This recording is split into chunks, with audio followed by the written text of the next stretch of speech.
2025, are you ready to rock? Dave's Killer Bread is ready to rock 2025 and your reset this January with killer taste, killer nutrition, and a killer sweepstakes to win a VIP concert prize pack with round-trip airfare, luxury hotel stay, and much more. Text RESET to 73876 and enter for a chance to win. Dave's Killer Bread. Bread amplified. No purchase necessary. Visit daveskillerbread.com/reset for details. New year, new pleasure. Start 2025 with Starship's Customer Appreciation Days every day in January. Visit Starship locations on Old National Road in Atlanta, Terra Boulevard in Jonesboro, and Highway 34 in Noonan. And indulge in an extra 20% off when you whisper the secret keyword pleasure at checkout. Awaken your passions and spice up the new year with 20% off in-store every day in January. Just say the secret word pleasure. Make 2025 the year of endless pleasure with Starship, your trusted partner in sexual health and wellness. This is Beyond the Big Screen podcast with your host, Steve Guerra. Thank you for listening to Beyond the Big Screen podcast, where we talk about great movies and stories so great they should be movies. Find show notes, links to subscribe, and leave Apple Podcast reviews by going to our website, beyondthebigscreen.com. And now, let's go beyond the big screen.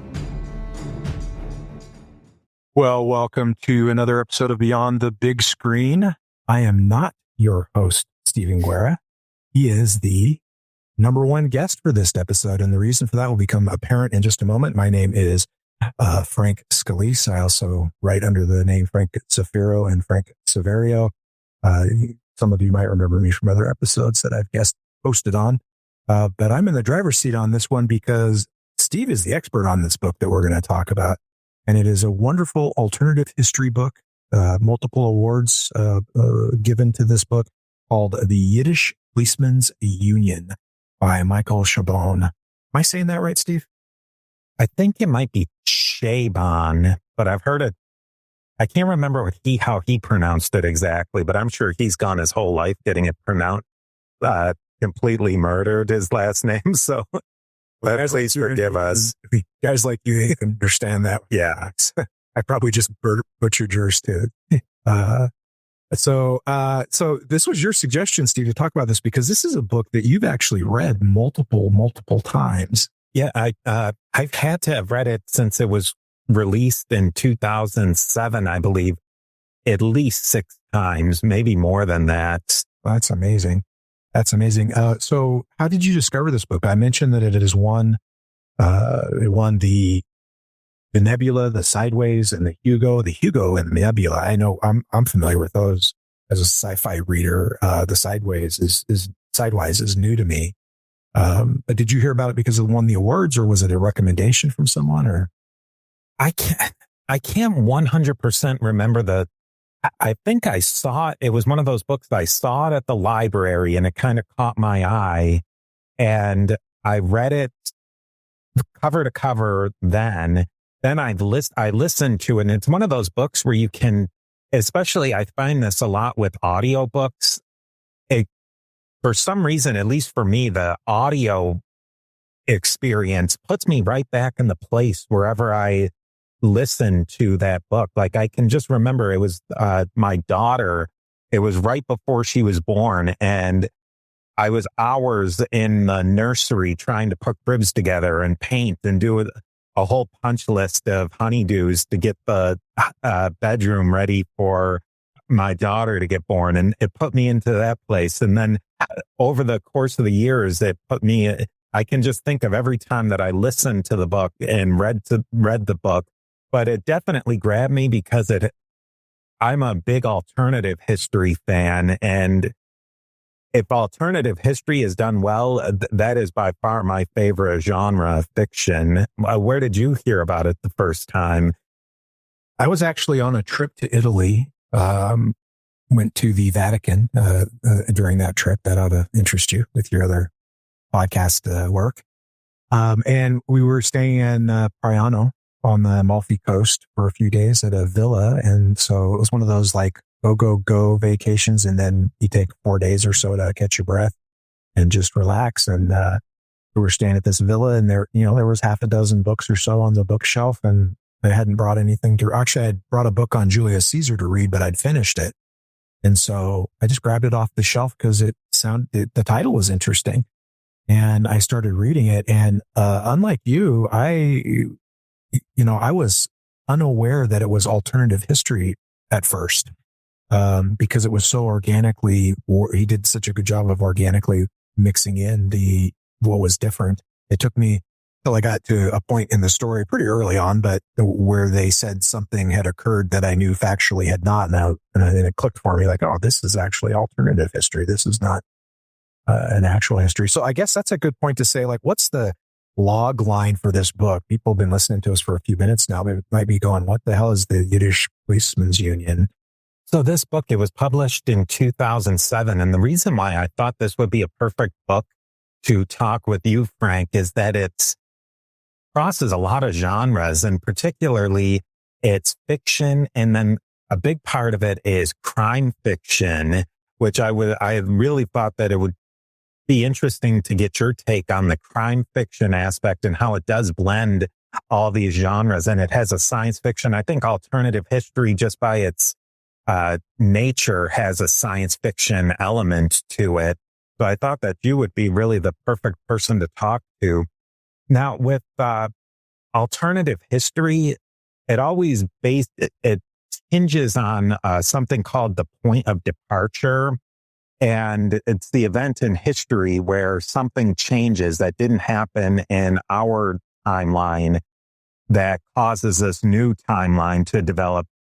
In the Yiddish Policemen's Union, the point of departure is, and so back to real history. In the real history in the 1940s, early 1940s, late 1930s, there was this idea in a government report that had been put out. It was called the Slattery report, to give European Jews fleeing pogroms and all the persecutions that were going on in Europe at that time a little section of Alaska to settle in. And it was meant to do a couple of things. It was meant to obviously give the people who were being persecuted a place of refuge, but it was also meant to sort of stimulate some economic development in Alaska, which really up to that point, the U.S. bought Alaska in 1867, and really not a lot had gone on in between that time period. Just the gold rush. That's about it.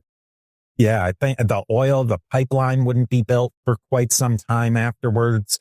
A lot of the oil exploration hadn't happened at that point. And it was also meant, they figured if they had brought in the European Jews there, it might be a line of defense against the Japanese seeing a ripe target and taking it. So there was a couple of decent ideas there to try and in this report. The plan really wasn't terribly popular all around in real life. And the point of departure is that the Alaskan representatives, so at that point, Alaska wasn't a state, so it didn't have any senators or actual House of Representative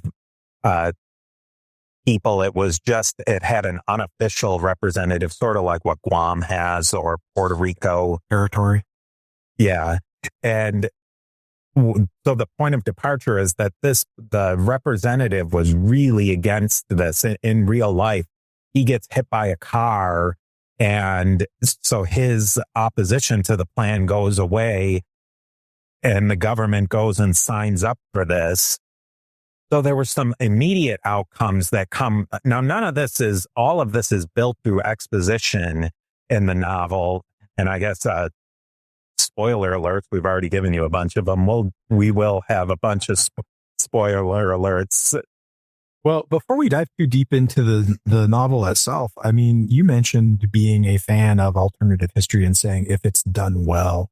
And I'm curious your take on why is it that alternative history, counterfactuals is another way people will describe it, appeal to you?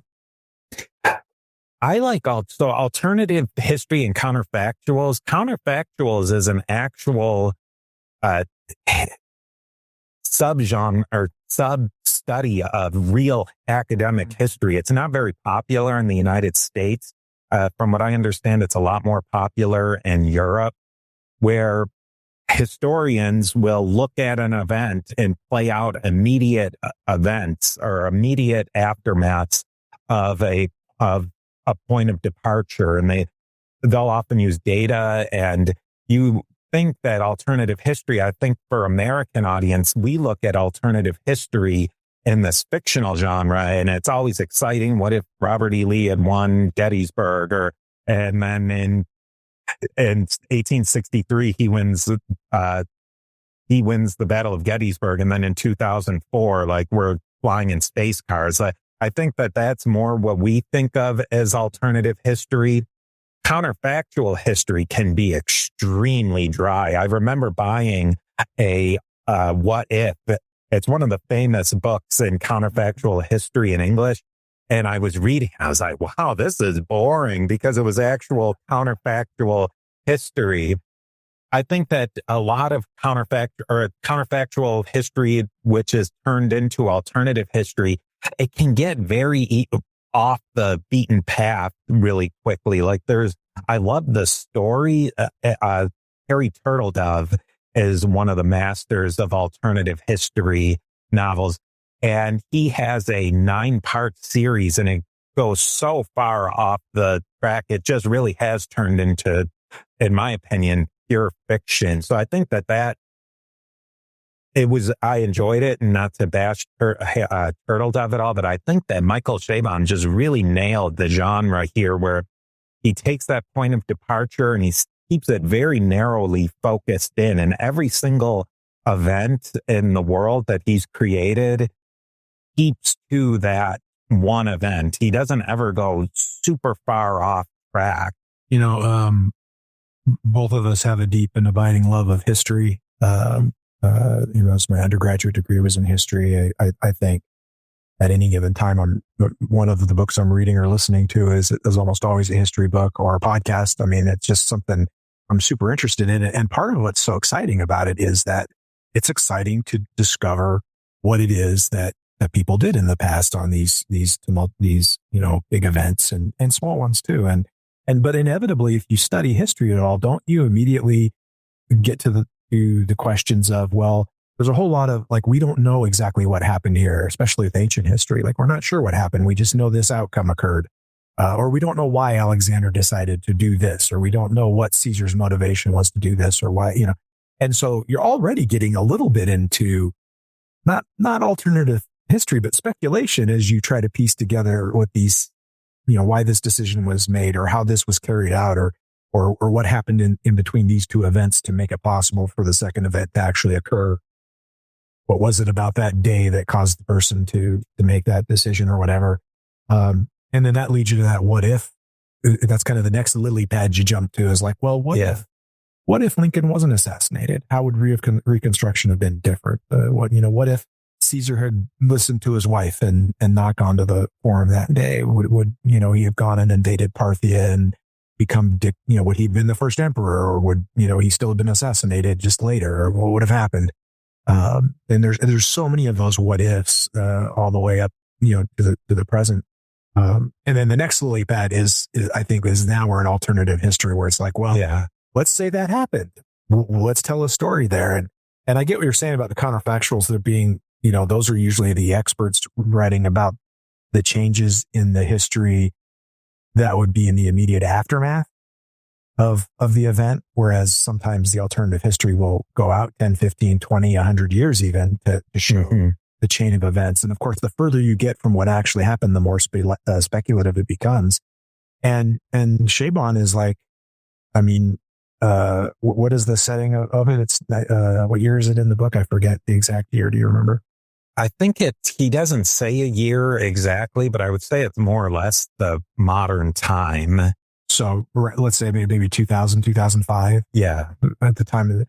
So you're talking, 60 years down the road. And so definitely we're in the alternative history land there. But the fact that it's based in real history, I always find that fascinating, because it's almost like you work backwards from it to the what if to the actual history. And it's fascinating to me. So he he creates this other world where the Slattery plan goes forward, and Sitka, which is in reality a rather small little town in Alaska today, becomes this thriving metropolis that is populated with a lot of Jewish people and also the Tlingit people, the indigenous people who live there. What other changes happened in the Chabon universe as a result of this point of departure? So in Alaska proper, that's the big difference. So the Sitka district, Sitka is on I don't know what they call that part of Alaska that sort of shoots down towards the mainland U.S. Warm was that, Evan, Maine? Well, less cold part. Tolerable. Yeah.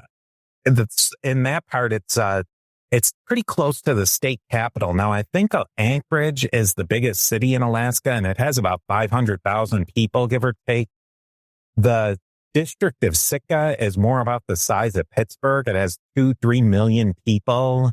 So just right there would have changed the entire geography of Alaska. Basically, you're plunking down a major U.S. city that is really, in a way, a foreign city because the language that's worth backing up just a little bit. So the European Jews at that time, they lived in Germany, Poland, Lithuania, those areas. And the Jews, even though they were citizens in a lot of cases of these places, they spoke and they would speak the language of that area, Polish, German, etc.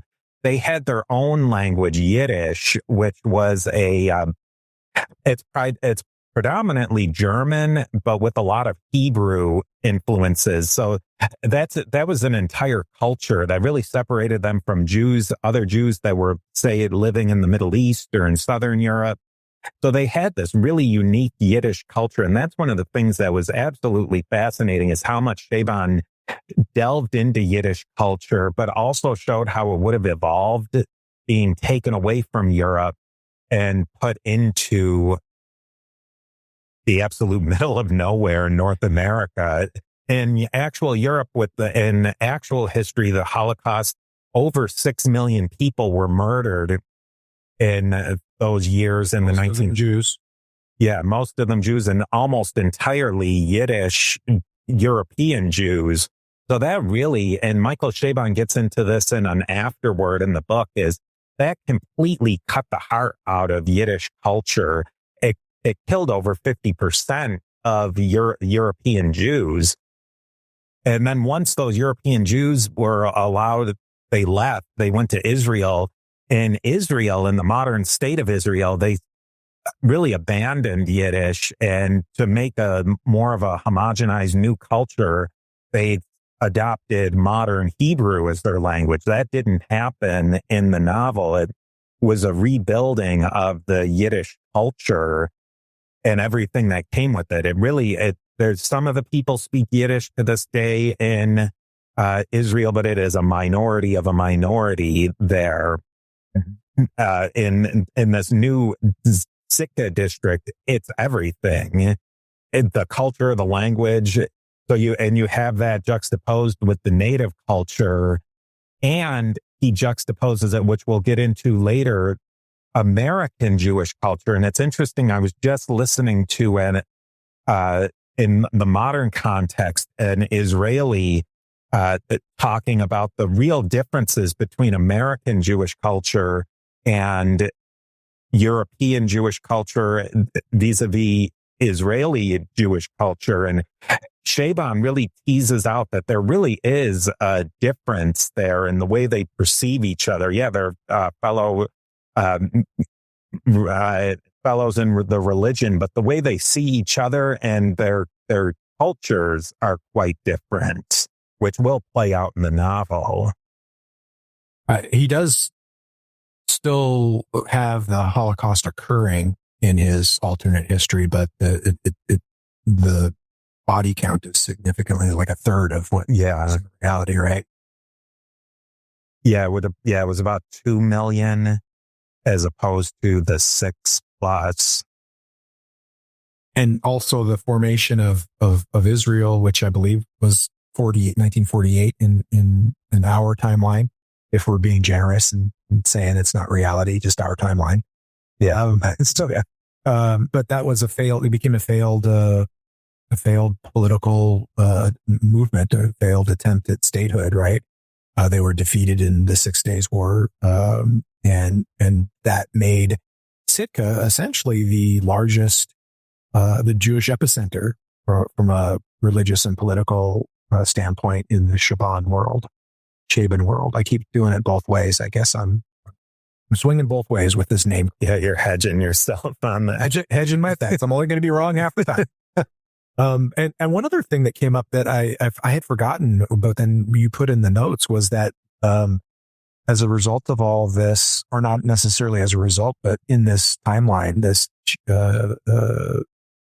Chabon timeline, there was no Vietnam for the U.S. There's no Vietnam conflict, but that he vaguely talks about a different conflict.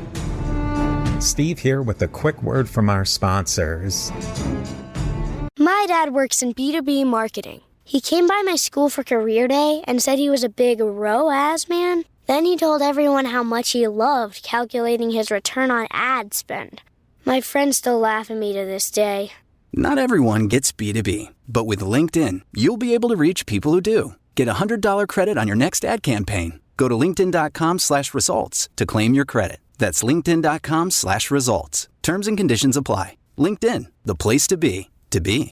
New year, new pleasure. Start 2025 with Starship's Customer Appreciation Days every day in January. Visit Starship locations on Old National Road in Atlanta, Terra Boulevard in Jonesboro, and Highway 34 in Noonan. And indulge in an extra 20% off when you whisper the secret keyword pleasure at checkout. Awaken your passions and spice up the new year with 20% off in-store every day in January. Just say the secret word pleasure. Make 2025 the year of endless pleasure with Starship, your trusted partner in sexual health and wellness.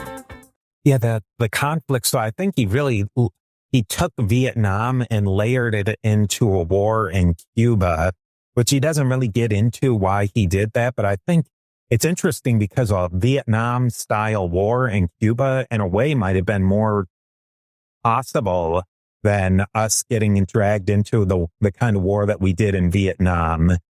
I could see that very easily, that in the early 1960s, instead of focusing all that attention into Vietnam, it seems we're almost living in the alternative history now that a big war like that didn't break out in Cuba.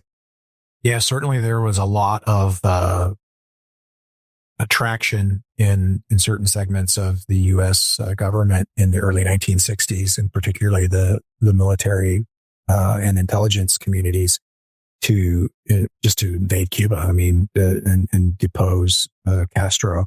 And it'd be interesting. I mean, the U.S. has such powerful military force. I think we would have gone about it, an invasion of Cuba far different than we went about assisting in Vietnam. I mean, the way we got in was through the back door in Vietnam. I think we would have crashed in the front door in Cuba. So it's an interesting choice that he makes there. But certainly, it could have happened. I mean, you look at how the Bay of Pigs failed. Part of the reason it failed was that there wasn't the uprising among the people that intelligence believed would occur. So, maybe Castro was a little more popular than we thought. That was, the revelation that they made. So if we weren't willing to do a full scale invasion because we didn't want to prompt the USSR response of some kind in support of their ally, and we had to do it we'll back the Cuban rebels and in an advisory way. And then suddenly, we get the same slow layered involvement that you get in Vietnam. I could see it happening. This was just a minor subpoint in the book. There wasn't a lot made out of it, as I recall, but it's interesting to just show that when you make one change in the timeline of any significance, then the ripple effects are just, can be huge and long reaching. I think that would have been a really cool if he had written a side novel about just that. And how I think he could have gotten into a lot of themes of how these Sitka Jews, they weren't citizens of the United States. He makes that very clear. And that's a big part of the novel, is that they're about a month out in the beginning of the novel, 6 weeks before this federal district that's been set up. It had never been given back in the 40s any sort of permanent status. It was basically a can kicked down the road that at some point the Jews that had been allowed to be refugees, they were going to have to figure something else out, and it wasn't going to involve staying in Sitka. And the point is coming in the beginning of the novel that they're going to have the federal district of Sitka is going to get closed down, and that area is going to be given back to as land to the Tlingit natives. They even drop sort of hints throughout the novel of that you basically have an entire city built out already, that there's already international companies that are coming in to scoop up the buildings and the hotels, and completely, because it's like free money, basically. It's just free for the taking. And what I would have been interested to see is there's all sorts of subplots about what different people who are living in Sitka are going to do. Some have been able to go to Canada. Some are going to Australia. Some of them are trying to get some sort of U.S. citizenship, and they have some through different things that they've done for the government had rights to be or were given U.S. citizenship for things that they've done. And one of the major characters fought in the war in Cuba. He was a Jewish Sitka resident, but he's been given some sort of status because he fought in the war. And I think I would love to have seen an exploration about how the different people, even the main character's uncle was a federal agent. How did all this stuff glue together? I think he could have written a series of 10 different novels based on this world that he created. And then the fact is he only wrote this one novel. Yeah, it's very rich in terms of potential. And I think just that one little piece is so hard for, I think, a lot of us to imagine. I mean, I'm a U.S. citizen. I was born here. You're a U.S. citizen. You're born here. We both have ethnic names. We're not Smith or Jones, but, I've never in my life had to doubt or wonder about my citizenry. And I've never had to contemplate the idea of being forcibly expelled from my own country. And yet there are people who in our world who are experiencing this for a variety of different reasons in a variety of different places. And I think it's almost impossible to understand how impactful that would be on your psyche to literally not have a home to be from and to not know where you're going to go or what you're going to do. And that angst that would come with that. And then you multiply that because it's an angst that, half of a major metropolitan city is experiencing at the same time, all of them. That creates a level of tension that's going to bleed into everything else that's going on, regardless. And so I think he does really well with that. Steve, maybe we could get into, the actual story a little bit. We have this great premise, but what is it? You mentioned all the alternative history pieces to it, but it's also a murder mystery. It's also a police procedural, kind of a hard-boiled one, but a police procedural.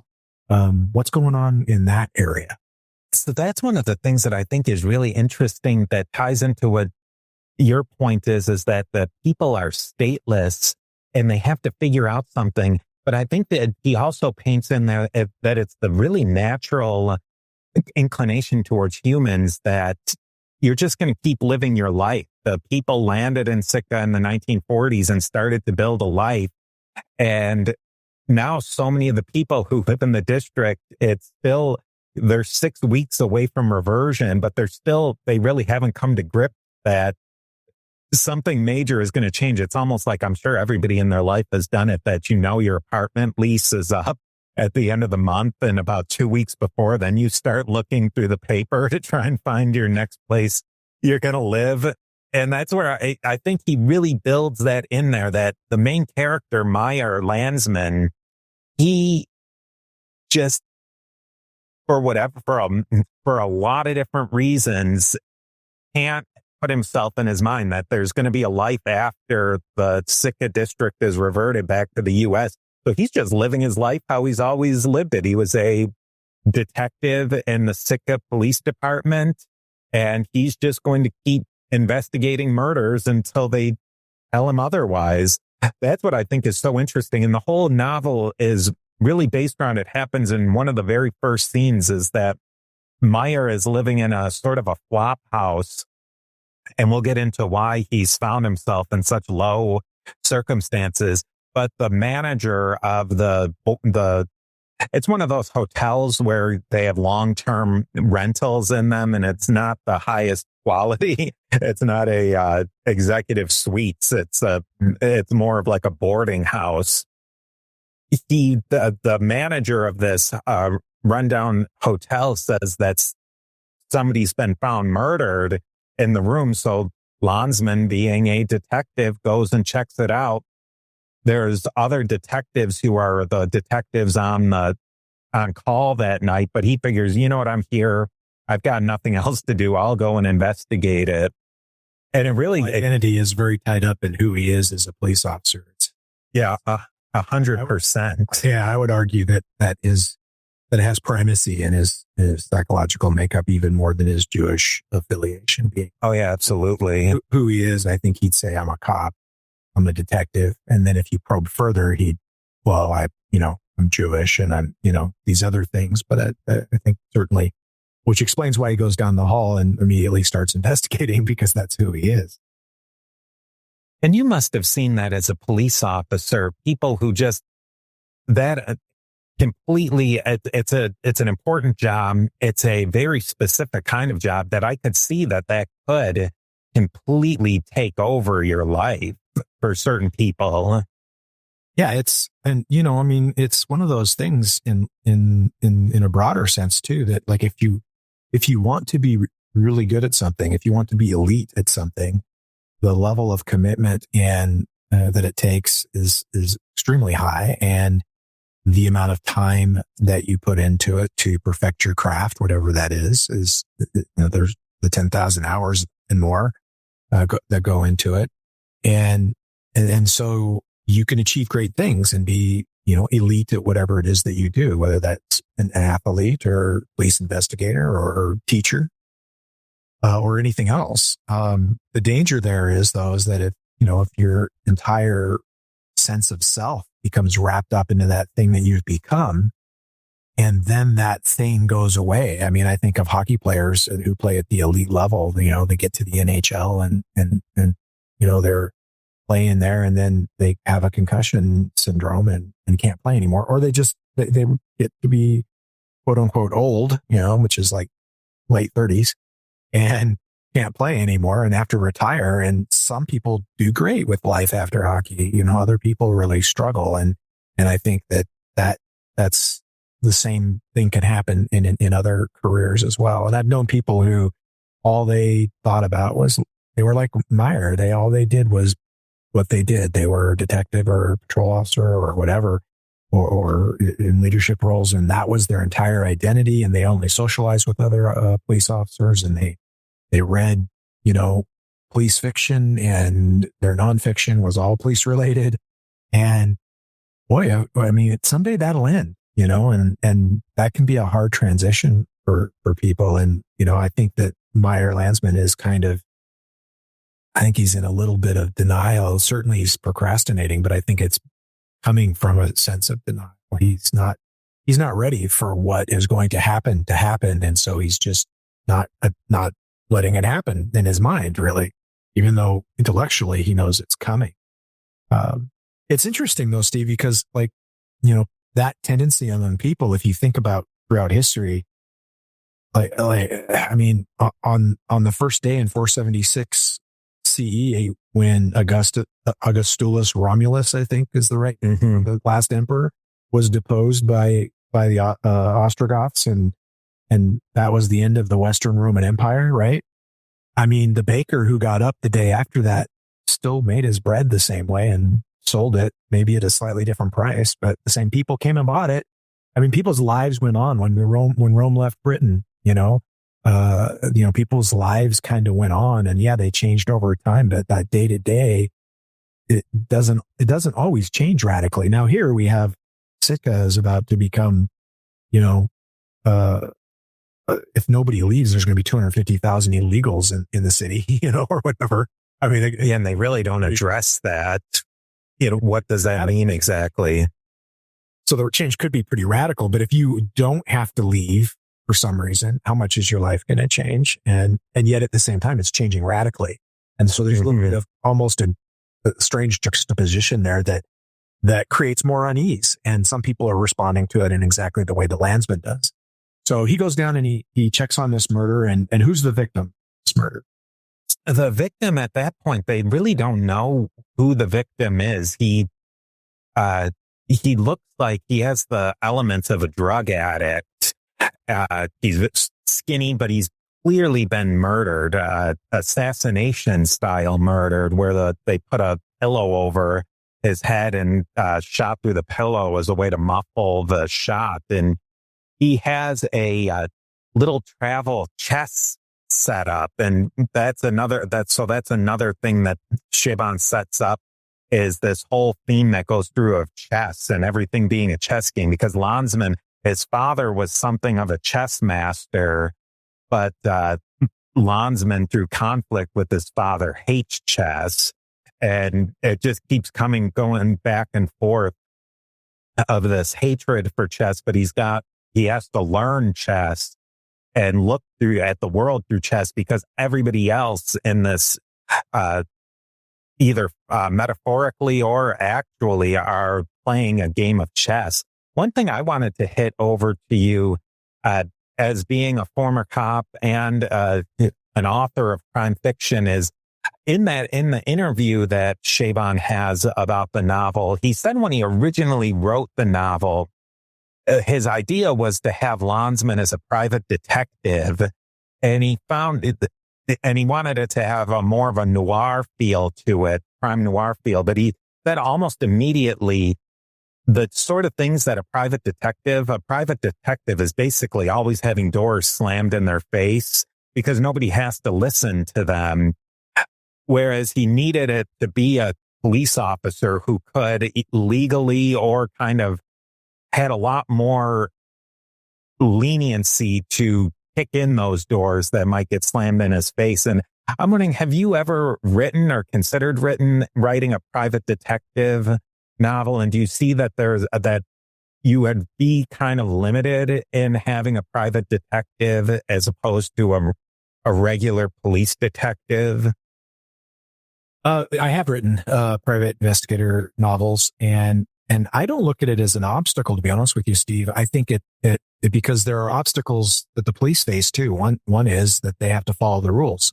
Now, you can write it that they don't if you want to, but if you're trying to write an accurate police procedural, something that's pretty closely based to reality, even if you dial it up to 11 a little bit for dramatic purposes, then and if the cops are the good guys in your story, then they have to follow the rules almost like 99% of the time. And if they make a mistake once in a while, that's something, but it's not, they're not going around kicking in doors that they have no right kicking in. They have to respect the Fourth Amendment and so forth. So certainly on the one hand, they've got all this legitimate authority and access to information, and people have a tendency to defer to them or to cooperate based on that, legitimate authority that's granted to them by the state and by society. So that's an advantage. The disadvantage is obviously they have guardrails in place in terms of if they want to bring this to a successful prosecution, you have to play by these rules. And if you don't want to get, arrested for civil rights violations. Whereas a private detective doesn't have those advantages, but the private detective also has the advantages of they don't have to follow the rules. They can bribe somebody if they want to. They can slip in through an unlocked door and conduct an illegal search because they're not trying to convict somebody at the end of the day. They're trying to solve a crime or they're trying to seek information, whatever that might be. And so there's actually a certain degree of freedom there. And so as I've written each of these different styles, I've tried to keep that in mind that, if the cops are the good guys, then they play by the rules. And if your private detective is the good guy, well, then he or she might not necessarily have to. My main series is the River City series, and that's one where there's an ensemble cast and the cops are the good guys. And so I adhere to that. But one of them made a big mistake one time and ended up leaving the job. And I picked his story up about 10 years later. in the River City timeline, and had him become a sort of an unofficial, unsanctioned, unlicensed private investigator. And that's when I discovered all of a sudden, wait, he doesn't have to go get a warrant. Nobody's home. He can force the door and go in and search because all he wants is the information. He doesn't care.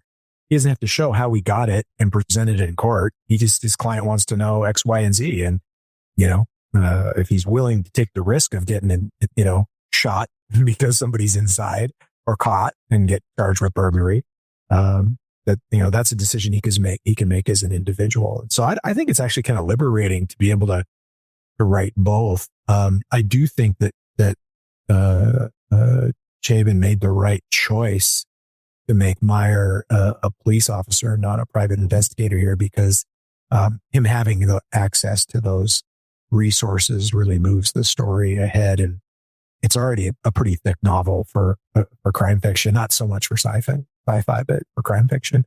And if he had to overcome the many obstacles that a PI would have to overcome, I think he would have added another 100 pages to this book.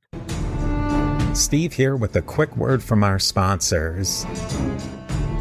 I think that it also gave him freedom, because that's one of the things that the themes of the book is that Landsman's ex-wife, Bina, she's become the head of the Central Detective Bureau of the Sitka Police Department.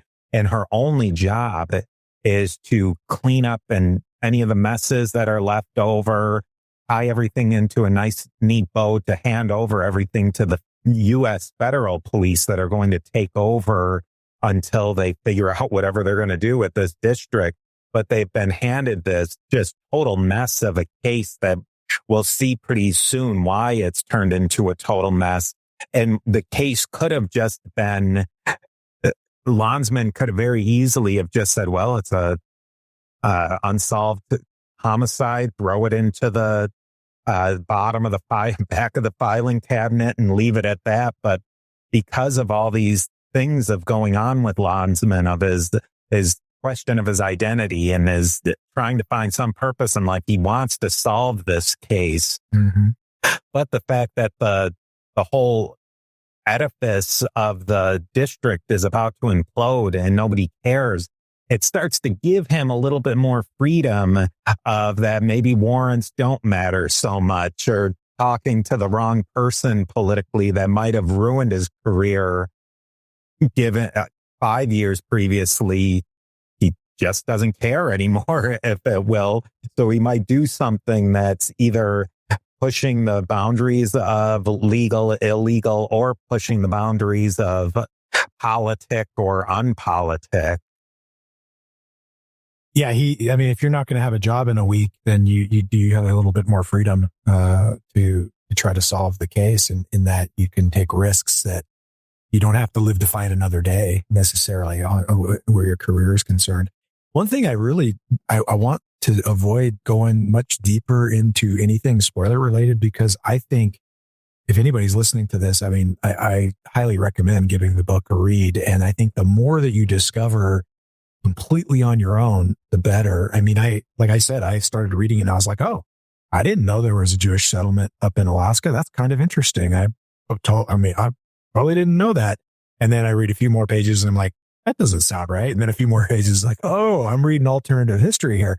But then to discover all the things that are, that happen in the mystery and all the things that happen in the social and the political realm, it's a really cool discovery to make on your own. So I'm going to try to avoid dropping any more of those, because we've already had quite a few spoilers to the setup. But that leaves a whole lot more to talk about. And I guess, we could summarize by saying that the investigation proceeds and it becomes a very twisting and turning set of affairs that involves religion, it involves politics, it involves organized crime, it involves cross-cultural conflict, and you will be surprised on multiple fronts. And the chess keeps coming up too, like you mentioned. But what is it about this book, Steve, that has you, coming back to it again and again? I read it once in 2013. I haven't revisited it until you brought it up a few weeks ago. but you've read it 6 or 7 times. What is it that has you coming back to this book over and over again? What are the things that you like that made you do that? For me, it's the rich world that he created, and being that he didn't make more novels based onto it, I feel like when I read it again, I get put back and I can discover more richness built into the world.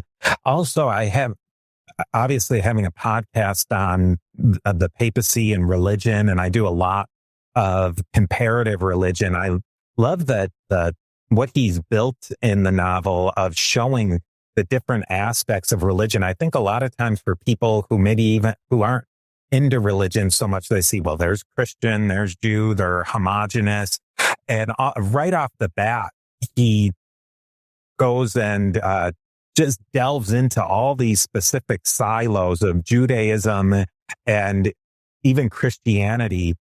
And he gets into them, and I didn't really know a terrible amount about the specifics of different groups within Judaism, but I learned a lot more from reading this book, and it made me go and read more about it to the point where I know a fair bit about how all these, sometimes they'll call them denominations, but it really isn't denominations as a such. Like and when you read the book, just the word Yiddish, that essentially means Jewish in Yiddish, and they call each other Yids. And I think that has a sort of a pejorative sense in modern American usage, but the way they would use it is it's just a person. A person is a Jew, and they're basically calling each other Jew, like almost like brother or something to that effect. But even though the main group that he's and the Landsman's in connection with is this group that he calls them the Verbivers, and they're a branch of Judaism called Hasidism. And the Hasidic Jews are the ones, they kind of always wear black clothes, and they're usually the ones that have big beards and the side locks or the hair that comes from the side. And they're very traditional, but they also are they're traditional in a way, but they also have some kind of radical views that separate them from mainstream Judaism. Another thing that really separates them or makes them more identifiable is that they're very much based on one group. So I don't think the Verbivers is a real group of Hasidism, but all over the place, there's these groups of Hasidic Jews that they had all come from the same place in Ukraine, Poland, Belarus kind of area. And when they translated to, a lot of them came to the U.S., they stayed in that clan system. So they moved lock, stock, and barrel together. And even though they would have nominal, pretty shared beliefs with other groups in the Hasidic movement, they would have a lot of conflict with them. There's even a really famous case in New York. There's a city called, I'm blanking on the name. It's Kiryas Joel, I think, and it's somewhere up in upstate New York. And a whole group of Hasidic Jews moved into this town that was, before that, I probably didn't have one Jewish resident. Thousands of Hasidic Jews moved in, and it rapidly changed how the government worked, caused a lot of conflict with the people who had lived there. And it was all because they have a hierarchical leadership where the leader said, we're all going to move to this town, and they all do. And Chabon sets up this juxtaposition with other Jews. Like, you think about it, Landsman, he probably hasn't gone into in Yiddish, they call it a shul, we would call it a synagogue. He probably hasn't stepped in there since the last wedding he had to go to, or funeral he had to go to. And you see that, the Christmas, Easter Christian, that sort of thing. Not everybody who you slap that label onto, Jewish or Christian, has the same level of religious fervor. The Hasidic, like the Verbivers, their religious fervor is absolutely through the roof. Landsman probably keeps minimally to the rules just to not cause too much of a stir, basically, or what culturally he's done. Chop sandwich or whatever, but yeah, but probably more for cultural reasons as opposed to any religious conviction. Right. He's not queuing up at the temple to worship anytime soon. One of the things I love about science fiction, and I think it's true of crime fiction too, which is probably why those are the two of the main genres that I also write in. But science fiction especially, you can explore all of these interesting ideas and social concepts or human elements or behaviors or whatever in a way that isn't always as threatening to the reader as it would be if you're writing an essay or doing it as nonfiction or even general fiction. And so you almost like come in under their initial defenses, and that makes them more likely to entertain the idea. Now, they still may reject it. They may still have the same opinion they had before, but at least they took the time to go, well, I wonder. No, this is what I think. Or, I wonder, that actually, maybe I might change my mind on that. I mean, you don't get that with the frontal assault. Usually you go in underneath their defenses with science fiction, or the same thing especially with sociological questions. Crime fiction does that as well. And like, I enjoy writing crime fiction where the cops are the good guys, but I never write white hat, black hat type fiction. I mean, even in River City, the cops are the good guys and they usually win, but not always, and never without a cost. And they make mistakes, and they're human, and they're not glorified, demigods or whatever. I like that shades of gray and writing nuanced characters and stories. And when science in crime fiction, you can explore why a criminal might do the things he does. Maybe he's just a bad guy. That could be it. Bad people exist for whatever reason. But how are they made into a bad guy? Like, what took a child? I mean, there's a great line in the movie Manhunter where Will Graham asks that question, like, how did this brutal serial killer become a serial killer? Somebody took a child and created a monster, and he is sympathetic towards that child while still condemning and hunting and eventually in the film killing, actually involved killing, film and the book, this monster. And that dichotomy is uncomfortable for some people, but crime fiction allows you to delve into that and to explore those social questions. You look at all the noir from the, even the 40s, that's class systems are being, looked at. I mean, Chinatown, the politics and social exploration of that. And so I think the crime fiction allows you to do that, and science fiction allows you to do that. And here's, Michael Chabon putting both together and exploring all of it. And he's exploring all of it. And so it becomes a much more, it's a very layered book. It reminds me a little bit of another science fiction novel in a way, and that is Dune. And I've mentioned Dune on other episodes of the show, but the number of layers that you can read are amazing. And you can read just the surface layer. It's an adventure story where a family gets deposed, conquered, kicked out by another family and goes to war to win back. The father is killed and the son is trying to avenge his father and become a man in his own right. And I mean, you can enjoy the book just on that level, but then you start looking at the religious elements of it and the geographical and the geological elements of it and the climatology of it and the politics of it and the meta level politics, because of course it's a galaxy. It's a huge span of planets that are involved. It becomes far more layered. And I think the same thing is true here. You could read it as a murder mystery with an interesting backdrop and enjoy this book 100%.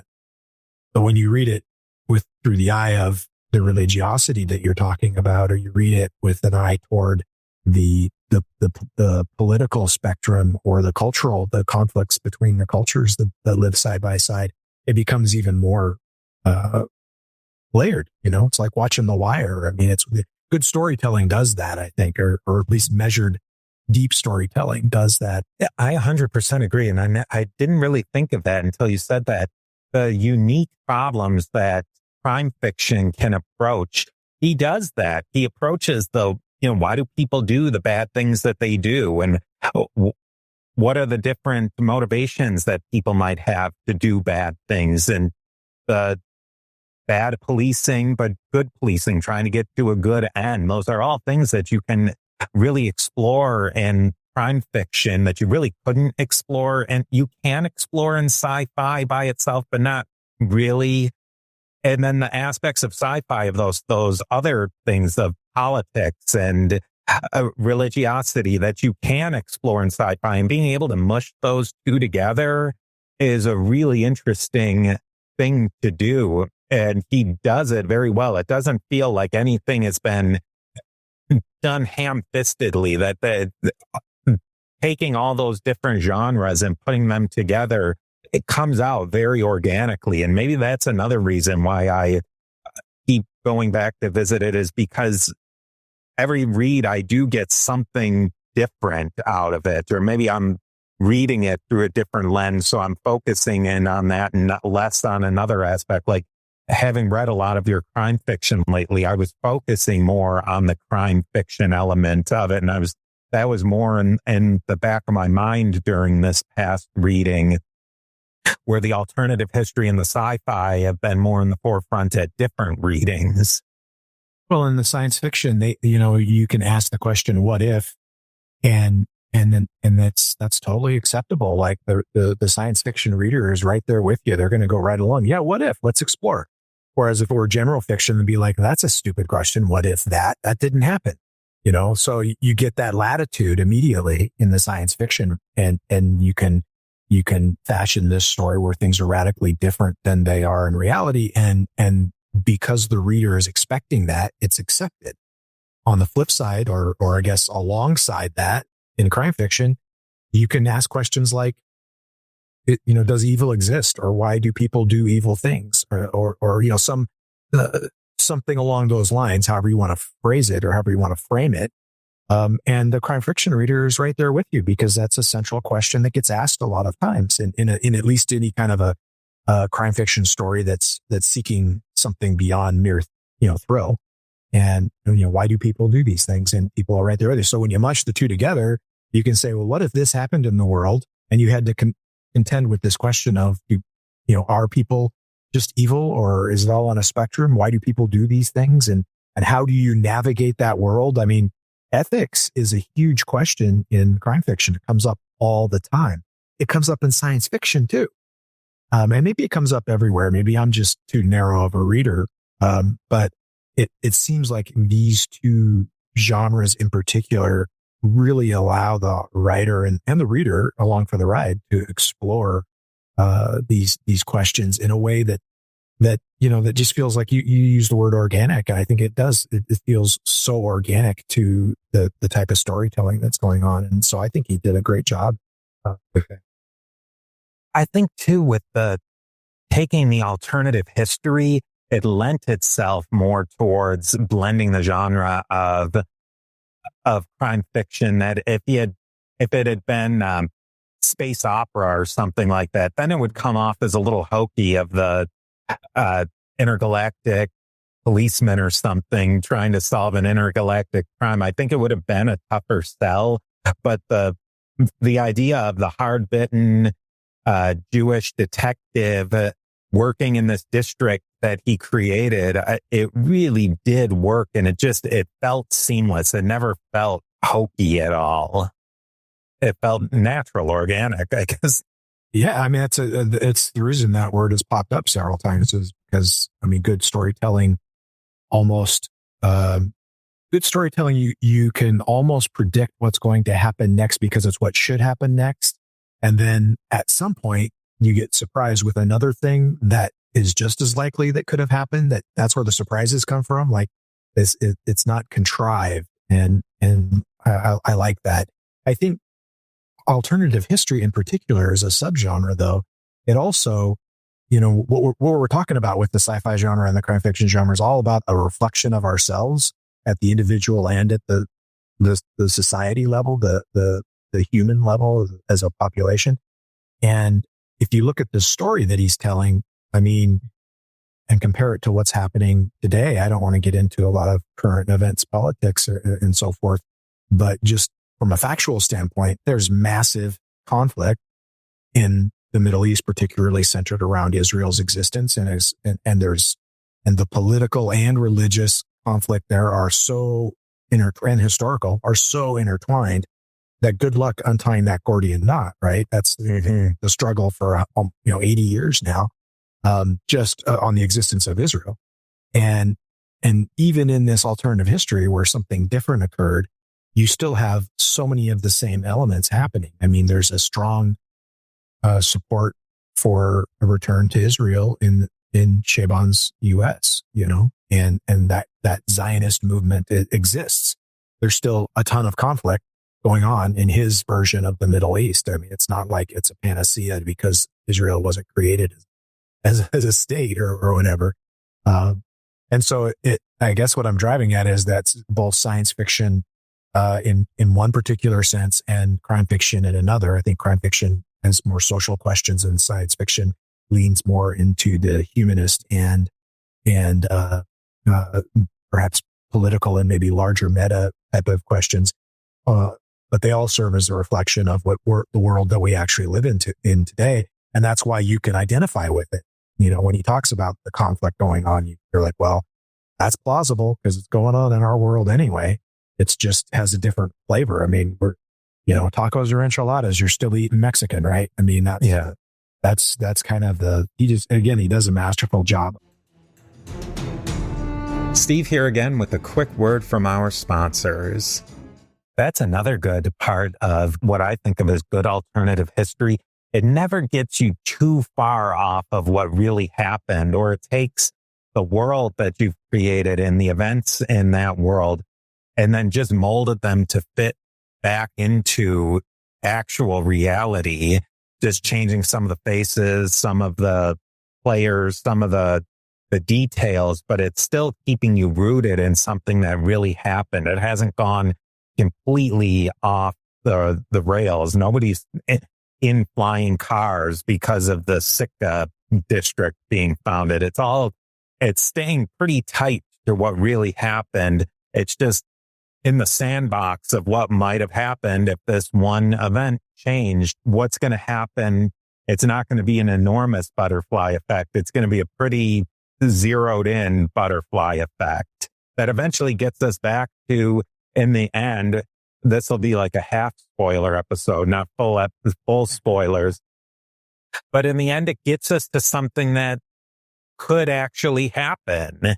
Yeah, I don't want to spoil it either, but it was a satisfying ending, I felt, and maybe not as clear cut of an ending that some people would like.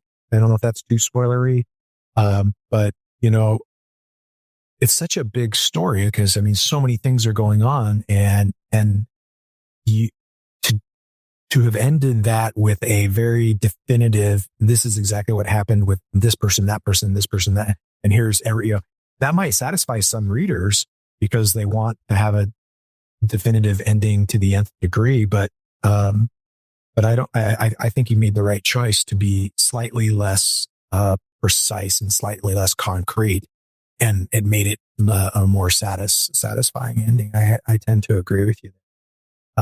So are you going to read it again? Is there? Oh yeah, for sure. Maybe not. Probably not anytime soon, but I definitely will. And I would say with the ending, it's a very Frank Zafiro-esque ending. How your novels ended, I don't know. I can't put myself back to that. I thought that the ending was, in earlier times that I had read it, disappointing.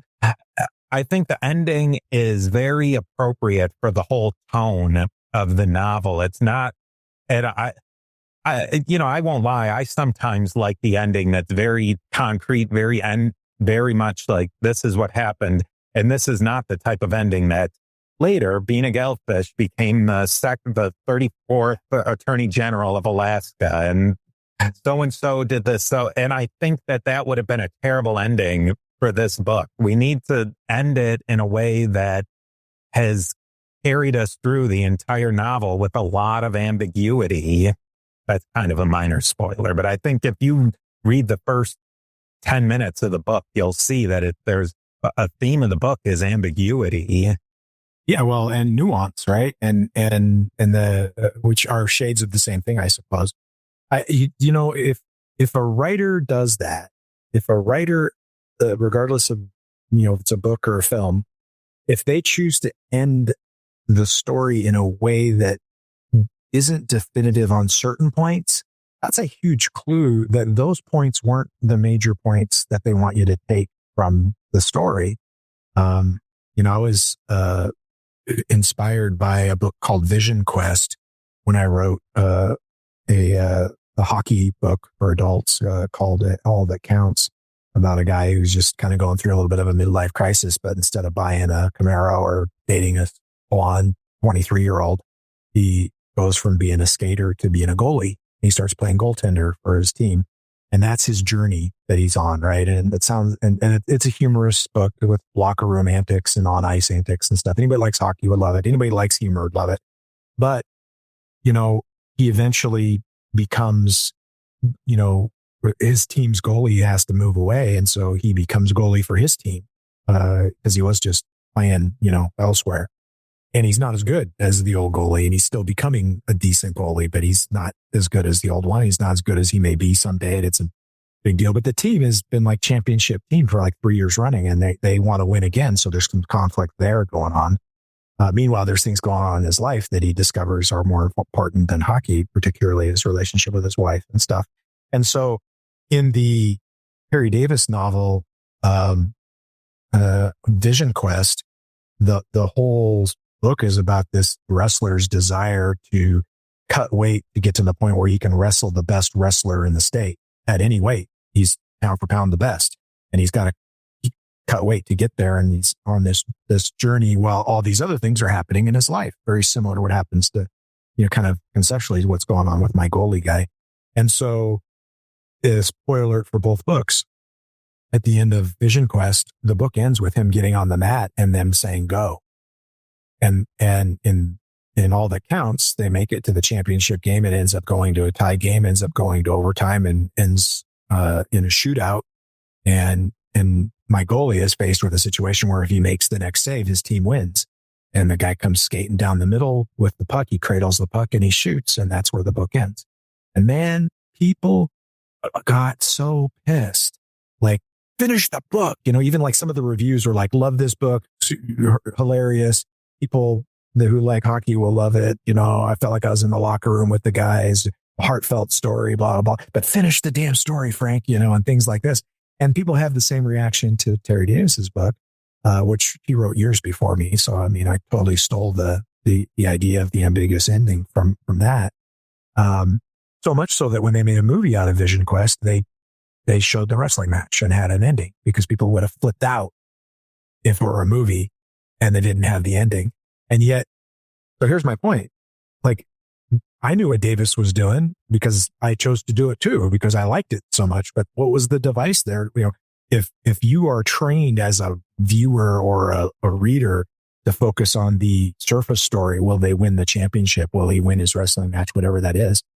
And then you don't get satisfaction in that. It forces you to search elsewhere for what the point was. Like what was the true climax there? And in both cases, it was about the journey and the realizations that are made along the way. It sounds cliche a little bit, but it makes more of the point when you don't give that resolution. And I think to a less dramatic degree, I think that's what Chabon is doing here, albeit a little more subtly. He points in the compass direction of where these characters are probably going to end up and lets you decide, the specifics of it. It just reminds you that the important thing is what they experienced along the way, and what they learned and what their character arc was, is more important than the outcome of a recreational league hockey game or a high school wrestling match, or even where somebody ends up plying their trade for the remainder of their career, whether it's in Sitka or elsewhere. And so I think it was pretty good storytelling, and I dug it. I didn't feel disappointed at all. But I guess that probably makes sense given what I just talked about. And I absolutely agree. If you couldn't, at the, say in your hockey book example, if you had it where either he makes the big save, maybe you could end it at the big save, or if the guy scores the goal, or if he does get the big save, then what do you have to do after that? Then you have to talk about, oh, he got picked up by the Spokane Stars, a single A affiliate of the, whoever. And then it becomes a different novel that's totally distracted you from what's the real point of it. It's this guy working through his midlife struggle and trying to learn something new and become a new person in a way, a new identity. Why do you want to, you don't want to take away from that. Well, I mean, think about the original Rocky movie, right? I mean, if Rocky had won that first fight, that's a completely different story. It wasn't about winning. It wasn't about winning. It was about going the distance. And it's the journey. Yeah. So, I mean, you still got the outcome that he lost. So it's a little different. They didn't like end it at the referee saying, we have a split decision and cut to black, like a Sopranos finale or something. Right. I mean, but at the same time, it wasn't the cut and dried, he wins and, everything is exactly, put into neat boxes and everything. We don't know what's going to happen with Rocky after this. We just know the two journeys that he was on, to prove he wasn't a bum and go the distance with the champion and to find a love with Adrian and be a good partner. You could see that he accomplished most of those things. And so even if they hadn't given, they could have cut that movie in a way that you didn't hear the outcome, and it still would have been as powerful, with the fact that he went the distance and he got the girl, and that's what was important. It didn't matter if he won or lost. I think you and I are people who like to go a layer or 5 layers deeper into stories and books and movies. And not everybody wants to do that. I mean, I talked to my wife about it the other day and she's like, sometimes people just want, popcorn and they don't want steak for every meal. And I'm like, yeah, you're absolutely right. And I don't usually write popcorn and I don't usually read popcorn. That's just what but there's doesn't mean popcorn writing is an art. And it doesn't mean people who want to eat popcorn are not, are vacuous or whatever. They're looking for something different in their entertainment art. And the wonderful thing about this book is I think you can read it. It's not quite to the popcorn level, but you can read it as a murder mystery with an interesting backdrop and enjoy it. Or you can do what we've been doing here for the last hour and dive into even, more of the dark corners and the dirty alleys of the mind that exist, where it's concerned. Do you have any books, novels that you go back to? Or are you a one and done kind of reader? I go back to some and TV shows as well, good ones. Like it won't surprise you at all to know that I rewatch True Detective season 1, every couple of years. And, even the entire season 1, 2, and 3, even though they're different seasons, I'll sometimes do it, all 3 of them every 4 or 5 years. I've reread Dune a few times. For the longest time, I reread The Lord of the Rings pretty frequently. Those are ones I like to reread. Another alternative history, sort of, sci-fi / that's not really horror, but, 11/22/63, by Stephen King. I reread that one every, few years because it's in many ways, it's very similar to the Chabon book that we're discussing. Whereas it's the, assassination of JFK is the pivotal moment that he's focused on. It's a much more personal story, I think, than this one, in that we spend a lot more time with the main character doing things other than what we think is going to be his main role when we pick up the book. Whereas Meyer Landsman, he's on top of what we think he needs to be on top of pretty much the entire time. But yeah, 11/22/63 is one. I go back to the Dark Tower series by Stephen King too, periodically. So, I mean, I think when it's a layered book or a layered film or television series where the writing has this level of detail and nuance, you can enjoy what you enjoyed the first time you were there, but also see something additional. And that makes it worth it. You know, I mean, you and I did a show on Tombstone, and I watched Tombstone every couple of years, and occasionally I noticed something I didn't notice before, but you know, that's not a popcorn movie at all, but you know, it's one of those things I watch it to enjoy it, you know, and yeah, it doesn't have to be any deeper than it is. And it's not again, I don't think it's a popcorn movie, but you can watch it that way and totally enjoy it. What are some others that you come back to aside from this one? There's a couple of Cormac McCarthy books that I reread. The Road every now and again, and then No Country for Old Men, which is interesting because I've tried to read Blood Meridian. I've picked that one up 3 or 4 times, and I get a couple of chapters in, and I just can't do it anymore. Yeah, I cannot connect with that one. I like a lot of McCarthy. I liked All the Pretty Horses and The Road, and there's another one that he wrote that I really liked that it's just slipping my mind right now. But yeah, Blood Meridian is a difficult one. A lot of people like it. So, but again, there's a lot of layer to those characters, and the setting is very, one thing that I think makes repeated readings or viewings attractive is when the sense of place is strong enough to draw you in. Obviously the characters are everything, but if the characters are in a vanilla location, it doesn't have the same power as they're on the Texas border, and going into Old Mexico, or they're in Sitka and it's a metropolis and not a town of 10,000. So was there anything about this book that you didn't like, Steve? I mean, we've been really giving it such a ringing endorsement, but are there any criticisms that you could level at it?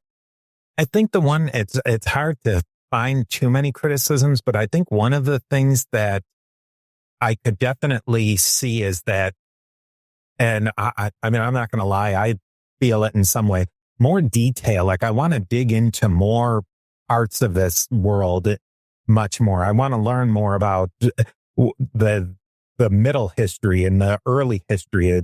He gives you get these senses, and it just makes you hungry for more and more. I'd say as the novel's constructed, it sort of drags a bit in the middle, the end of the middle, before it starts to get to the end, and then the end feels sort of rushed. The novel really unfolds really quickly. It's almost like a balloon letting out the air. Like once a couple of really key events happen, it goes towards the end very quickly. And I think that it spent in a way, it was a good thing that they built up a lot of time in that middle section. And then once everything does all the pieces come together, that it's going to end quickly, but it just felt like they had built us up, and then it's over. Yeah, I can't criticize the quickness of the ending because I think that's usually pretty good storytelling. But that saggy middle is a valid criticism that I think many works that I've written and those I've read probably suffer from that. And it's a hard one to get around because the storytelling that takes place there, much of it is critical and necessary. And so it's almost like you got to eat your vegetables if you want to get dessert. I mean, yeah, that saggy middle sometimes is eating the vegetables. And as a writer, you try to find ways to prop up that sag so that it doesn't feel like it's sagging. And you're always trying to trim, how concise can I be without losing the what I need to convey. And that's a game that's always difficult to win when it comes to the middle of a book like that. But yeah, I think those are some valid criticisms. I really don't have any criticisms of it. I thought it was, so well. The writing is really good. The guy's a good writer. he adopted a style that I understand is not his usual style, because this is the only book of his that I've read. In that he wrote in a much more punchy, short and direct style, in keeping with the genre of crime fiction elements of it anyway. And I thought that was a good choice. Sometimes science fiction, I'm reading a book called, it's The Verge, the Fire on the Verge or something like that. I haven't read it in a couple of weeks. I have to go back and pick it up again. It's a pretty well-known science fiction novel, and it's good, but there are some long convoluted sentences in there, and that's okay, because that's a norm for the genre. Would not have worked if he had adopted that aspect for this book. He needed to go with the crime fiction way of storytelling. And he did so. I would definitely recommend this book. Any last thoughts on this, Steve, that you want to leave the listener with?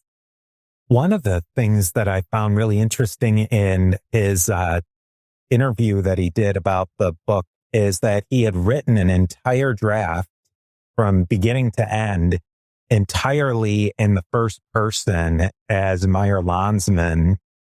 The book winds up being, it's written in the third person perspective, but he said that after he had written this entire book, even himself was sick of Landsman at the end, because it just lent itself to so much that Landsman was somebody who was loquacious and loved to hear his own voice, and it would just turn into his own voice. I think that one thing it would have satisfied a little bit of my desire to learn more about the rest of the setting was, even though it wasn't in the Landsman in the first person, Landsman's really the only POV character in the book. And maybe if he had even just done a little bit of something from the other character's point of view that Landsman wasn't directly involved in. Landsman, I'm pretty sure, was in every single scene. Yeah, it was a limited third. Yeah. He could have done a limited third with multiple POVs, and maybe had the cousin, his partner, be a POV, maybe a couple of scenes from his ex-wife's point of view, or something like that. That might have been interesting. Yeah, it would have shaken the tree a little bit, and I think we would have learned more about Landsman. We get the sense that the people, his cousin, he loves Landsman. His wife, even though they're ex-wife, she does love him, but he has some idiosyncrasies that drive them all absolutely bananas, that they just can't stand about him. And I think that that's what makes him such an interesting character. But if we could have maybe investigated those a bit independently from him, that could have been fun. Well, this was the only book that he's written in this universe. And you actually had an interesting analogy, and might be a good way to end this episode, with if you're disappointed that there wasn't more about the world that we were playing in, and that there weren't other books set in that world and other stories told, then he's done a pretty good job of making you be engaged in that world and liking it and accepting it.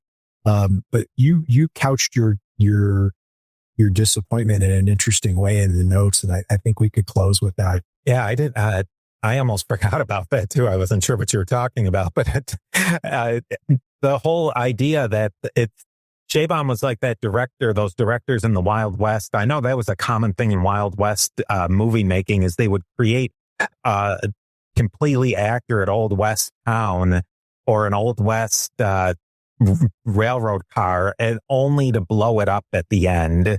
And I think that that's what he did for us, is he created this entire world and then he blew it up at the end. And I think that you have to give an artist some credit for that it doesn't have to be completely dug over and kind of like the Star Wars universe, where we just dig into it. It's make something perfect and then destroy your creation. Yeah, everything doesn't have to be an ongoing IP. I mean, some things are best as a one-off. And this is probably one of those things. So folks, the book, in case you haven't caught it yet, the book is The Yiddish Policeman's Union by Michael Chabon, or Chabon, or Chabon, if you prefer to say it that way. And I appreciate you letting me be in the driver's seat on this episode, Steve. Steve, will be returning to the driver's seat in the next episode, so don't fret, this one listener. You will have your Steve Guerra back.